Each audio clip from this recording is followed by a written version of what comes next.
يهده الله فلا مضل له ومن يضلل فلا هادي له وأشهد أن لا إله إلا الله وحده لا شريك له وأشهد أن نبينا محمدا عبده ورسوله اللهم صل وسلم وبارك عليه وعلى آله وصحبه وسلم.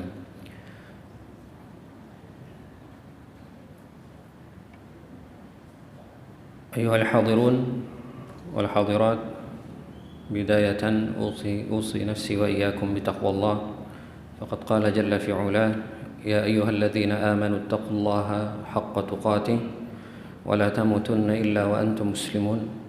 يا أيها الناس اتقوا ربكم الذي خلقكم من نفس واحدة وخلق منها زوجها وبث منهما رجالا كثيرا ونساء واتقوا الله الذي تساءلون به والأرحام إن الله كان عليكم رقيبا. يا أيها الذين آمنوا اتقوا الله وقولوا قولا سديدا يصلح لكم أعمالكم ويغفر لكم ذنوبكم ومن يطع الله ورسوله فقد فاز فوزا عظيما. واعلموا أن خير الحديث كتاب الله وخير الهدي هدي محمد صلى الله عليه وسلم وشر الأمور محدثاتها فإن كل محدثة بدعة وكل بدعة ضلالة وكل ضلالة في النار. Ma'asyiral muslimin wal muslimat rahimakumullah, puji dan syukur tak jemu kita panjatkan kepada Allah Azza wa Jalla. Alhamdulillah atas nikmat iman Islam kita, nikmat sihah wal afiyah, itu juga nikmat taufik hingga Allah masih berikan kepada kita kesempatan kembali untuk bermuwajahah, untuk berjumpa di majlis yang mulia ini dalam rangka mendalami ayat-ayatnya yang mulia. Salawat serta salam semoga selalu tercurah kepada junjungan kita Nabi besar Muhammad sallallahu alaihi wasallam serta keluarganya, para sahabatnya dan umatnya. Bapak Ibu jamaah sekalian rahimakumullah, kita akan melanjutkan kajian tafsir kita, yaitu tafsir As-Sa'di dengan nama Taisirul Karimir Rahman fi Tafsiri Kalami Al-Mannan, yang mana pada malam hari ini kita akan melanjutkan yaitu ayat ke-6 dan seterusnya insyaallah hingga menjelang iqamah nantinya, yang mana pada pertemuan yang telah lalu kita telah mengupas beberapa ayat pembuka daripada surat An-Naba. Kita tahu bahwa surat An-Naba adalah surah yang keseluruhannya adalah Makkiyah, yang artinya seluruhnya turun sebelum baginda Nabi sallallahu alaihi wasallam berhijrah ke kota Al-Madinah Al-Munawwarah. Yang mana kita tahu di antara sifat-sifat surah Makkiyah yang berbicara seputar keimanan, ya. Allah memotivasi hambanya, memotivasi rasulnya secara khusus agar meneguhkan keimanannya, ya, berbicara seputar ayat-ayat Allah, tanda-tanda kebesaran Allah, yang intinya Allah memotivasi seluruh hambanya agar keimanannya kokoh sehingga nantinya akan mudah untuk menerima hukum-hukum Allah Subhanahu wa taala. Ini di antara sifat-sifat Makkiyah. Dan pada pertemuan yang telah lalu Allah Subhanahu wa taala, jemaah, kita bahas bahwa membuka surat ini dengan pertanyaan kepada Nabi sallallahu alaihi wasallam dan juga kepada kita sebagai umatnya. Allah katakan amma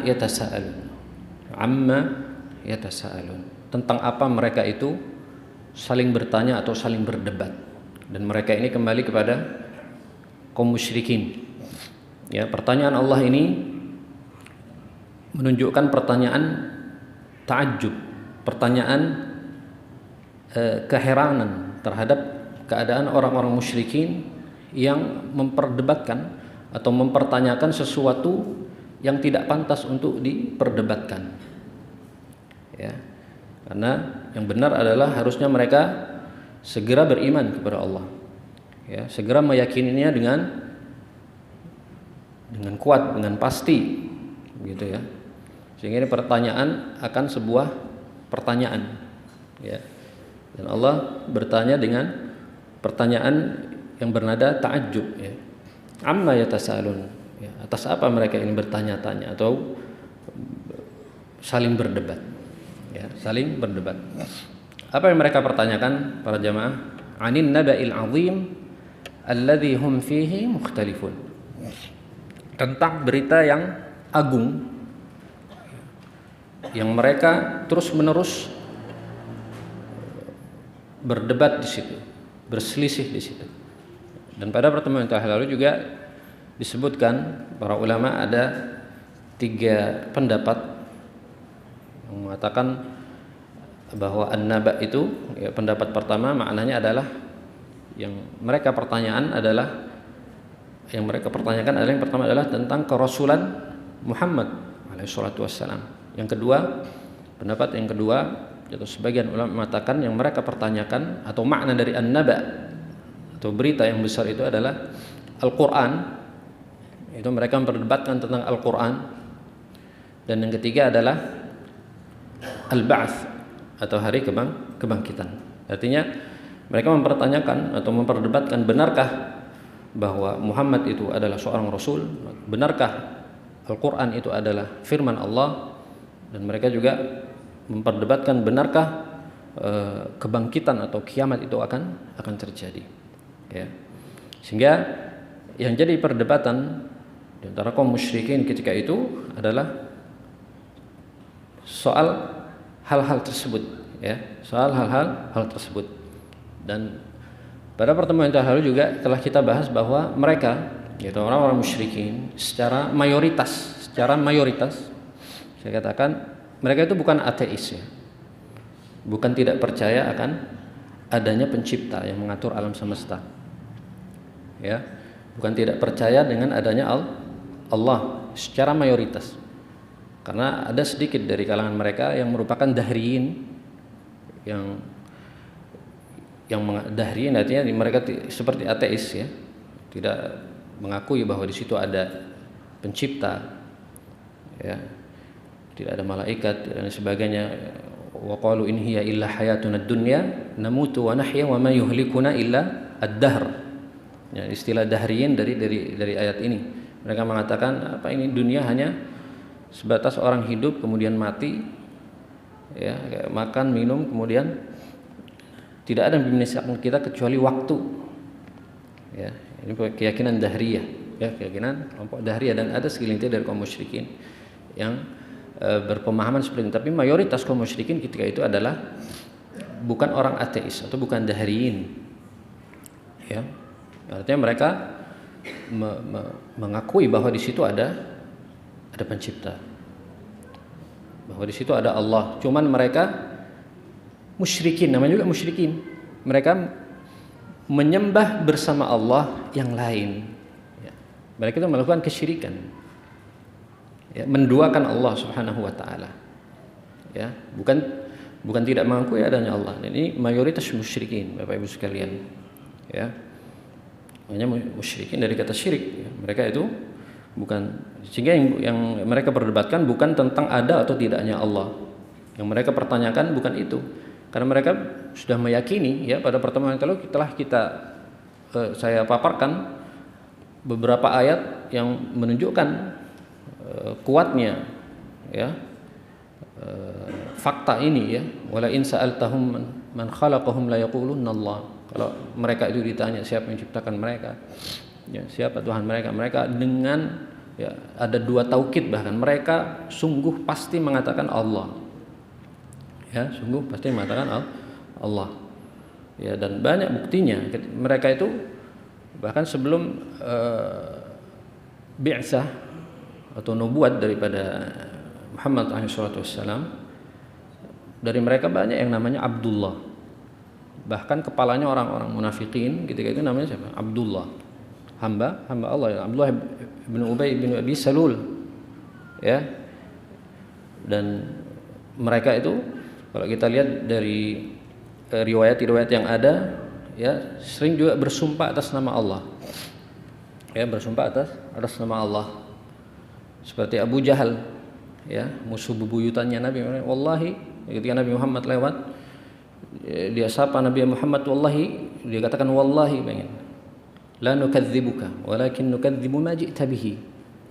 Ya, kami sebenarnya tidak dustakan kamu, karena Nabi Muhammad memang orang yang jujur, tidak pernah bohong, tidak pernah dusta beliau alaihissalatu wassalam.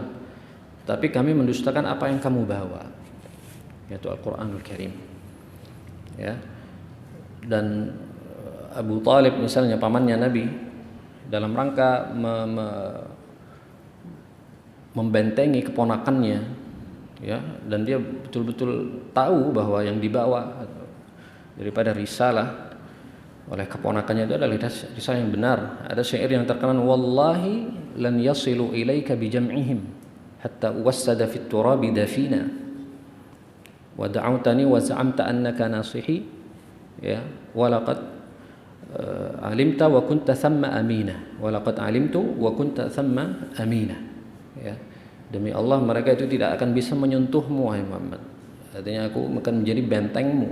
Karena memang Abu Talib adalah figur yang kuat sekali, ya, terpandang gitu, ya. Selagi aku masih hidup tidak akan ada yang bisa menyentuhmu, ya.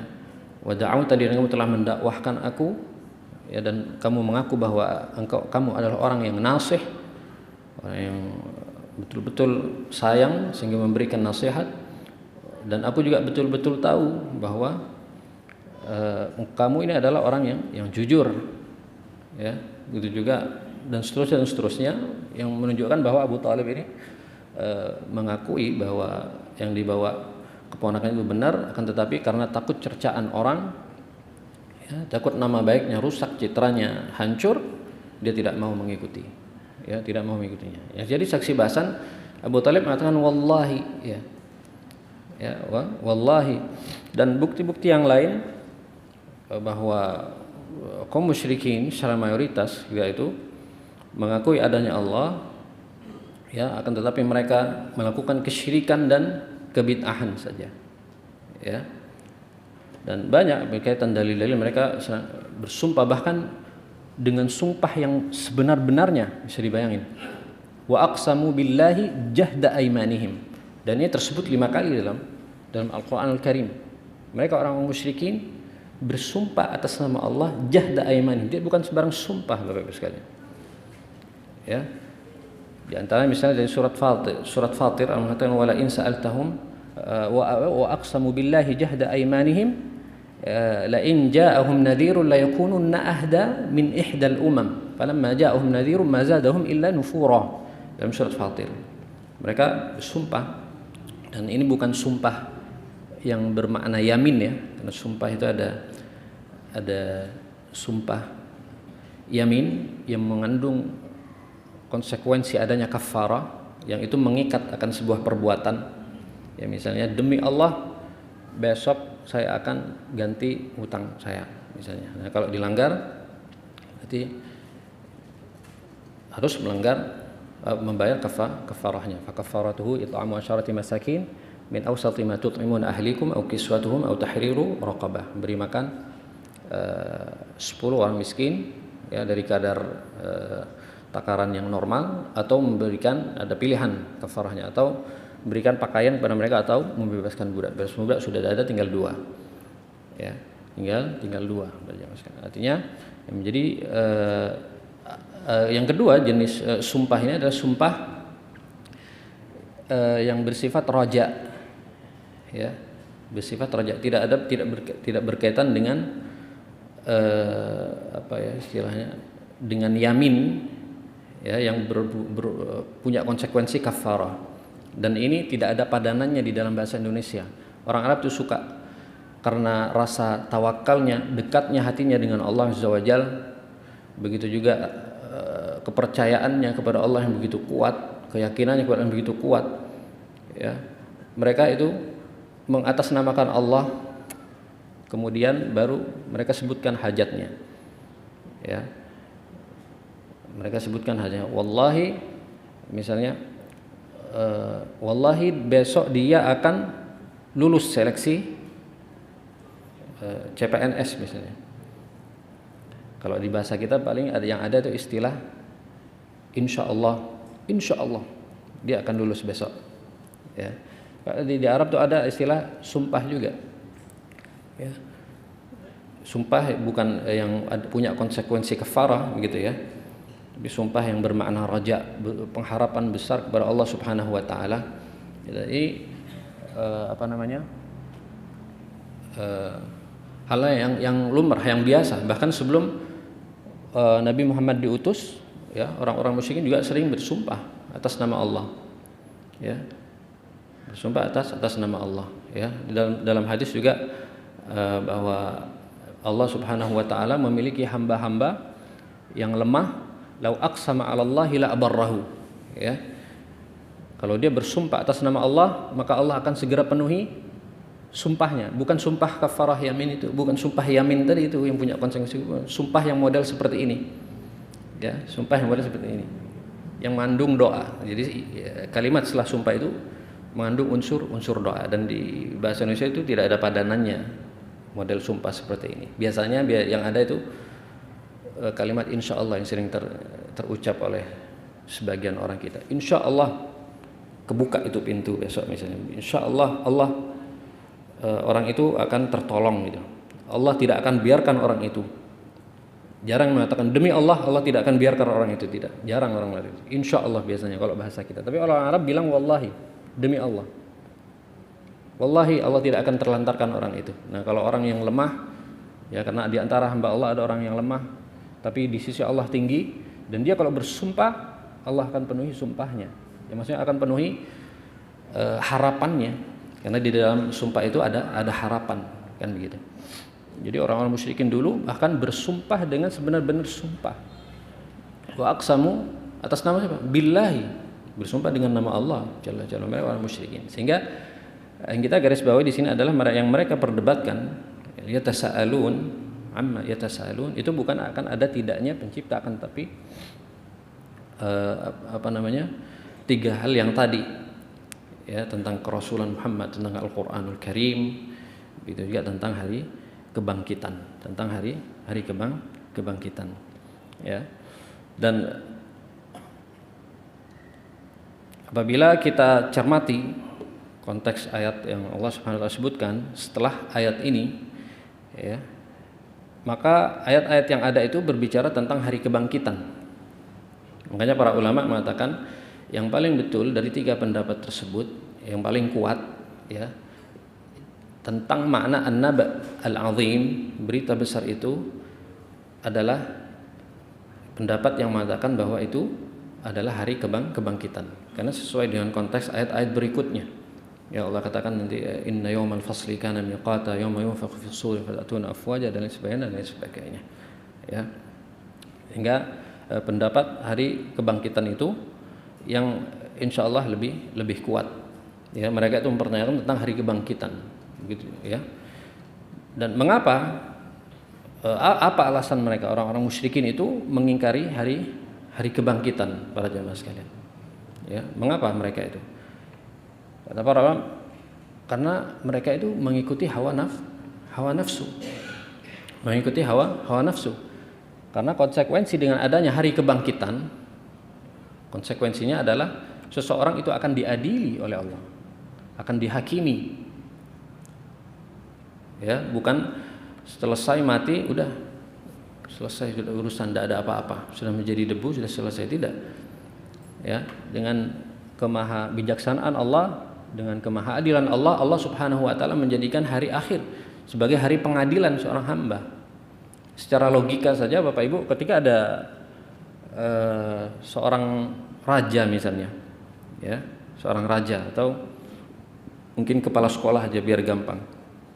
Kepala sekolah melihat ada gurunya sering mukul siswanya, ya, depan matanya, mukul siswanya, bahkan mungkin melakukan pelecehan, atau melihat siswanya si A mencuri barangnya si B dan sebagainya, terus dia lepas, atau bahkan ada yang berani membunuh ya, atau mungkin dia berzina di kamar mandinya, terus dia lepaskan. Apa ini kepala sekolah yang bijaksana dan adil? Hanya melihat saja, ya. Ini kepala sekolah bahlul namanya, kan begitu. Begitu juga raja atau pemimpin melihat rakyatnya seperti ini, dibiarkan saja dan sudah selesai, sudah tutup, case close ya. Bukan seperti itu. Ini jauh sekali dari keadilan dan kebijaksanaan. Ya, ini secara logika saja. Oleh karena itu Allah Subhanahu wa taala yang Maha bijaksana, Maha hakim menjadikan hari kebangkitan itu sebagai hari pengadilan. Ya, oleh Ibnu Qayyim dikatakan kalau tidak ada hari kebangkitan, kata beliau, maka niscaya keadilan itu jadi sia-sia dan penciptaan manusia itu main-main belaka. Ya, main-main belaka, kata beliau. Sehingga hawa nafsu mereka yang mendorong mereka itu tidak meyakini akan adanya hari kebangkitan. Ya, karena mereka akan terus melakukan kelakuan-kelakuan yang melampaui batas, yang semaunya hawa nafsunya, gitu ya. Memang hawa nafsu musuhnya semuanya ya. Karena orang kafir ini, orang non muslim itu nggak mau masuk Islam karena tersandung dengan hawa nafsunya. Ya, masa suruh sholat 5 waktu dalam satu kali, 5 kali suruh ke masjid, gimana itu capeknya. Ya, enak yang sekali aja sepekan misalnya. Berbenturan dengan hawa nafsu, berbenturan dengan hawa nafsu. Begitu juga alasan mereka mengingkari hari kebangkitan adalah karena kesombongan. Karena kesombongannya mereka. Ya.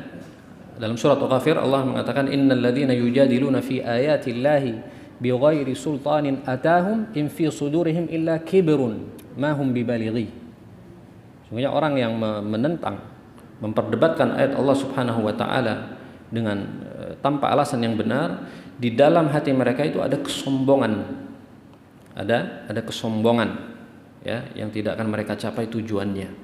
Tidak akan pernah tercapai tujuan mereka dari kesombongan tersebut. Artinya ada kesombongan. Ini hal yang menjadikan mereka itu menolak ya akan adanya hari kebangkitan. Ya, kesombongan demi kesombongan. Seperti dikatakan bahwa Al-As bin Wa'il ya, musuh juga bebuyutannya Nabi SAW, dia pernah datang kepada Nabi dengan membawa tulang belulang yang sudah halus, bahkan katanya ditiupkan di hadapan Nabi SAW. Bagaimana ya Tuhanmu ini membangkitkan kembali atau mengumpulkan kembali yang sudah menjadi tulang belulang seperti ini? Sombong ya, ditantang Nabi SAW. Ya, Al-As bin Wa'il, itu juga Al-Walid ibn al-Mughirah dalam surat Al-Muddathir Allah katakan innahu fakkara wa qaddar faqutila kaifa qaddar thumma qutila kaifa qaddar thumma nadhar thumma abasa wa basar thumma adbara wastakbar. Dia sungguhnya dia telah memikirkan dan mempertimbangkan, kata Allah. Dia pikir faqutila ya, faqutila maka celakalah dia. Kaifa qaddar, bagaimana dia berani untuk mempertimbangkan. Ya, dan pada akhirnya dia katakan thumma adbara wastakbar. Dia berpaling dan berlaku sombong. Wa qalu in hadza illa sihrun yu'thar. In hadza illa qaulul bashar. Ini sihir belaka ini. Ya, sihir yang diwariskan dan lain dan sebagainya. Ini pemicunya adalah kesombongan yang ada di dalam hati mereka. Dan kesombongan hakikatnya adalah penolakan terhadap kebenaran. Ya, kalau kebenaran Anda anggap main-main, ya, Anda adalah orang yang sombong. Ya, ketika Anda tidak mau tunduk terhadap kebenaran, itu Anda adalah orang yang sombong. Itu hakikat kesombongan, batarul haq. Kesombongan kata Nabi SAW, al-kibru batarul haqqi wa ghamtun nas. Ya, dia menolak kebenaran. Dia tahu ini benar tapi dia tidak ikut. Itulah orang sombong. Tahu ini haram tapi sudah. Ya. Itu kesombongan. Ya, Allah yang bikin aturan, Bapak Ibu sekalian. Allah yang bikin aturan dan tidak antum ikuti dan antum menolak kebenaran itu antum orang yang sombong namanya. Ya, antum orang yang sombong. Sehingga di antara alasan mereka mengingkari akan adanya hari kebangkitan adalah kesombongan, kata para ulama. Dan juga hawa nafsu. Ya, hawa nafsu yang sudah membabi buta di dalam hati mereka. Karena sebab kedustaan mereka, maka Allah Subhanahu wa taala mengancam mereka. Kalla saya'lamun, tsumma kalla saya'lamun. Ya, kalla, sekali-kali tidak, mereka pasti akan mengetahui. Apa yang akan mereka ketahui? Ya, akan balasan dari perbuatan mereka, keingkaran mereka, kedustaan mereka, ya, terhadap hari kebangkitan. Ya, karena kita katakan yang paling kuat insyaallah dari makna an-naba al-azim adalah hari kebangkitan itu. Ya, meskipun dua pendapat ini juga sebenarnya saya katakan pada pertemuan yang lalu adalah ikhtilaf tanawwu', satu sama lain itu saling berhubungan, kan begitu. Quran yang isinya berbicara tentang hari kebangkitan, kan gitu. Kerasulan Muhammad pun sama. Ya, Rasulullah diutus untuk memberi peringatan akan hari kebangkitan. Di situ ada azab, ada hisab dan lain sebagainya, kan begitu. Tidak ada kontradiksi dalam tiga pendapat tadi itu. Cuman karena konteks ayatnya yang paling pas, ya, itu makna dari an-naba al-azim adalah hari kebangkitan. Yang didustakan, yang diperdebatkan, dipertanyakan oleh mereka adalah hari kebangkitan. Ya, mereka tidak mau dibangkitkan, mereka tidak mau ada pertanggungjawaban nanti di akhirat. Selesai mati sudah selesai, beres.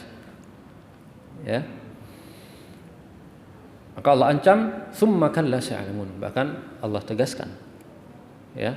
Bahkan Syekh Sa'di pada tahun lalu, mereka itu tidak akan tersadar sampai mereka itu merasakan azab yang pedih ketika mereka diseret ke dalam neraka jahanam. Yauma yud'auna ila nari jahannam da'a. Mereka itu akan diseret oleh Allah Subhanahu wa taala dengan sebenar-benarnya seretan gitu ya. Seretan yang kasar, ya. Sehingga mereka mengetahui akibat dari pengingkaran dan kedustaan mereka. Ya. Maka para jamaah sekalian rahimakumullah, karena pengingkaran mereka atas hari kebangkitan tersebut, dan Allah juga telah ancam di ayat keempat dan kelimanya, di ayat berikutnya Allah Subhanahu wa taala jelaskan atau mengajak mereka berpikir. Allah paparkan kenikmatan-kenikmatan, ya. Allah paparkan kenikmatan-kenikmatan yang menunjukkan bahwa Allah Maha Kuasa atas segala sesuatu.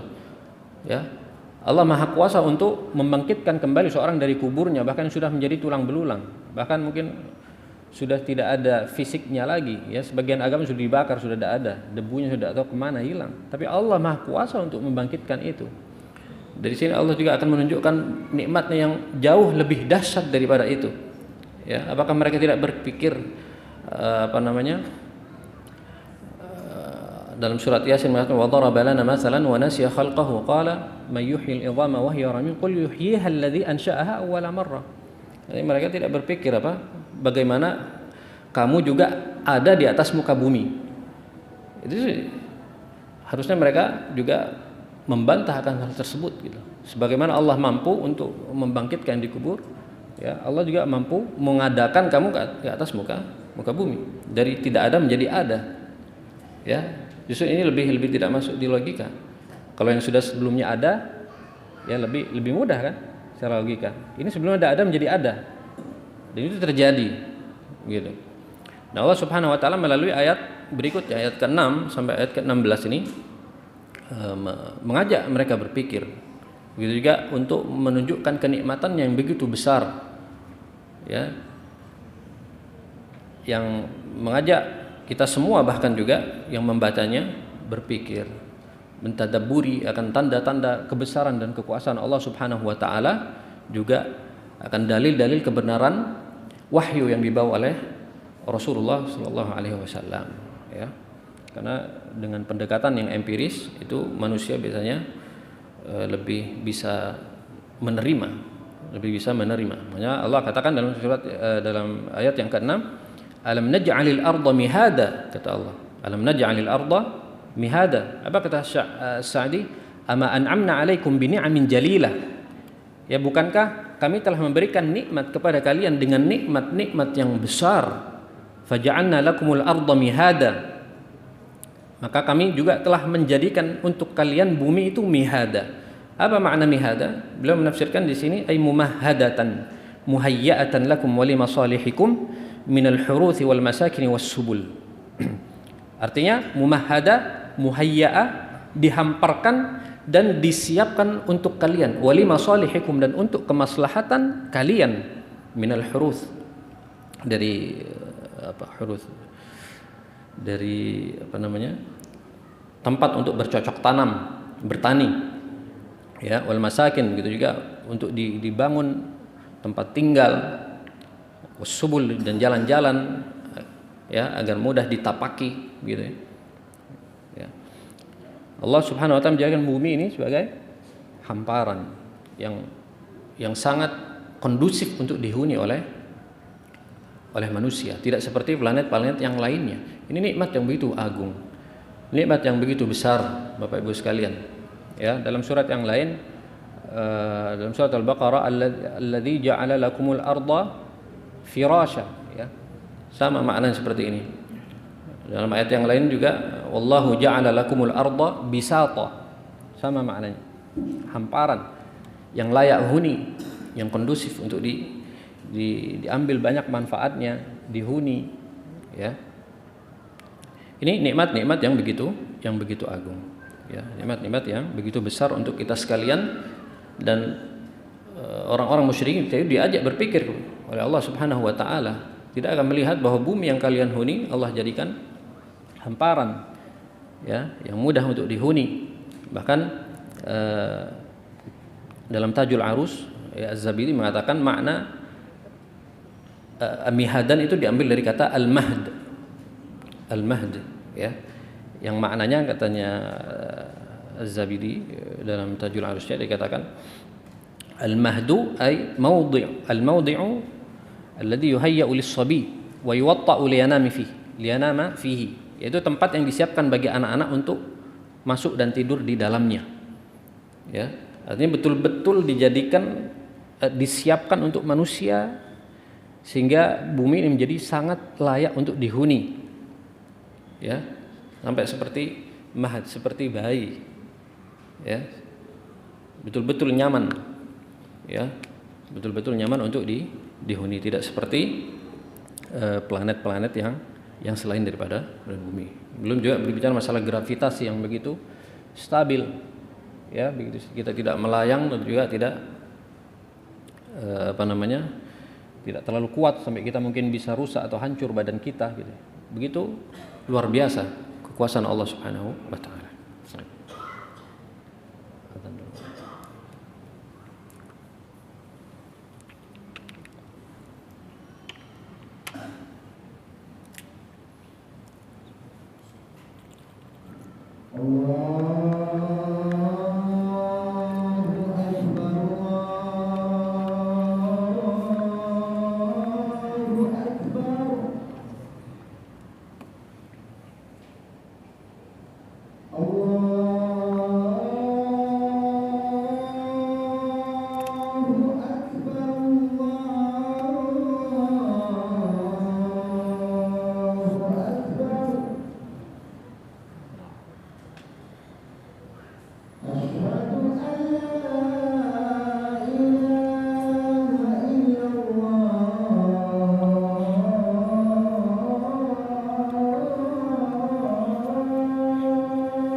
Kita lanjut berjamaah.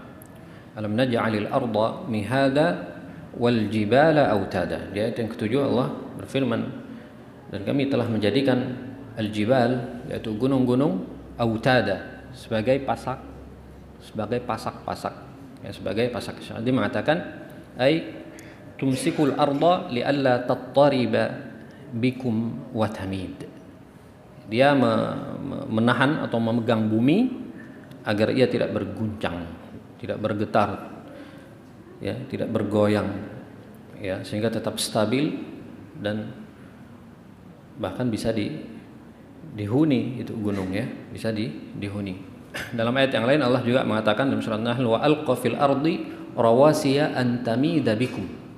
Ya, Allah menancapkan gunung-gunung, rawasi itu maksudnya adalah gunung-gunung, an tamida bikum, agar kalian itu tidak bergoyang, tidak bergoncang, ya, bersama kamu itu gunung. Namanya Allah istilahkan gunung-gunung ini sebagai pasak, ya, sebagai pasak. Mirip seperti paku kayu untuk ngetek kemah, yang ngetek apa, kemah yang menancap begitu kuat, ya, ini agar apa, agar kemah itu berdiri kokoh, ya, stabil. Di beberapa gunung ini seperti pasak tersebut, seperti paku kayu tersebut, ya, seperti paku kayu tersebut. Bahkan biasanya kalau kita buat pasak itu kan kayunya yang di dalam itu lebih panjang daripada yang di atas, ya. Sains itu katanya membuktikan, ya, bukan ahlinya tapi katanya ini memang lebih banyak bagian di dalamnya, ya, lebih banyak bagian di dalamnya gunung itu. Seperti halnya pasak, mirip seperti halnya pasak, begitu kuat dan kokoh, ya, dipegang bumi ini. Kalau misalnya ada gunung maka gampang bergoyang, gampang bergoyang. Makanya kalau ada gunung meletus, kan ada gempa bumi itu. Kenapa? Karena pasaknya goyang, pasaknya atau pakunya itu bergoyang, gitu, ya. Dan ini adalah kuasa Allah Subhanahu wa taala, ya. Ini adalah kuasa Allah Subhanahu wa taala. Kemudian ayat yang berikutnya, wa khalaqnakum azwaja. Wa khalaqnakum azwaja. Dan kami telah menciptakan kalian berpasang-pasangan, azwaja. Sa'di mengatakan ay dzukuran wa inathan min jinsin wahidin. Laki-laki dan perempuan dari jenis yang sama. Ya, dari jenis yang sama. Liyaskuna kullun minhuma ilal akhar, agar masing-masing bisa merasa tenang, ya, dengan pasangannya. Fatakunu al-mawaddah war rahmah wa tansha'u anhuma adh-dhurriyyah wa fi dhimni hadha al-imtinan biladzatil mankah. Artinya dari agar masing-masing itu bisa tenang dengan pasangannya, dan dari pernikahan itu lahirlah kasih sayang, rasa cinta, dan juga keturunan, ya. Wa fi dhimni hadzal imtinan bil ladzatil mankah, yang artinya di dalamnya terdapat nikmat besar, yaitu dengan nikmatnya adanya pernikahan. Dan ini diantara tanda juga kebesaran Allah Subhanahu wa taala. Allah menjadikan segala sesuatu itu berpasangan, ya. Ada yang punya pasangan di sini, ya, ada laki-laki perempuan. Ada yang punya pasangan, enggak punya pasangan di sini. Segera menikah, ya. Jangan terlalu selektif. Allah jadikan masing-masing berpasangan, ya. Kalau tidak cepat dapat pasangan, tidak lurus jalannya, itu bengkok, ya. Bahkan Allah sudah izinkan lebih dari satu, malah Allah izinkan lebih dari satu yang laki-laki, dan tidak akan kehabisan stok, ya. Mungkin kehabisan stok. Atau saya belum melihat survei lebih banyak laki-laki atau perempuan, ya. Jangan banyak pilih, stok banyak insya Allah, ya. Dan ini diantara kekuasaan Allah Subhanahu wa taala. Allah menjadikan atau menciptakan kita berpasang-pasangan. Kemudian waja'alna naumakum subata. Waja'alna naumakum subata. dan kami jadikan tidurmu itu subata, ya, untuk beristirahat. Kata Sa'di rahimahullah, dia katakan ay rahatan lakum wa qat'an li ashghalikum allati mata tamadat bikum adarrat bi abdanikum. Yang artinya tidur itu sebagai raha, sebagai ketenangan, ya, sebagai ketenangan dia, sebagai rahat. Wa qat'an li ashghalikum artinya yang bisa memutus kesibukan kalian, karena jika kamu terus-menerus mata tamadat, kamu terus-menerus kerja tanpa ada tidur, maka adarrat bi abdanikum, tubuhmu itu rusak. Ya, dan ini sunnatullah di atas muka bumi ini, ya, sunnah kauniyah.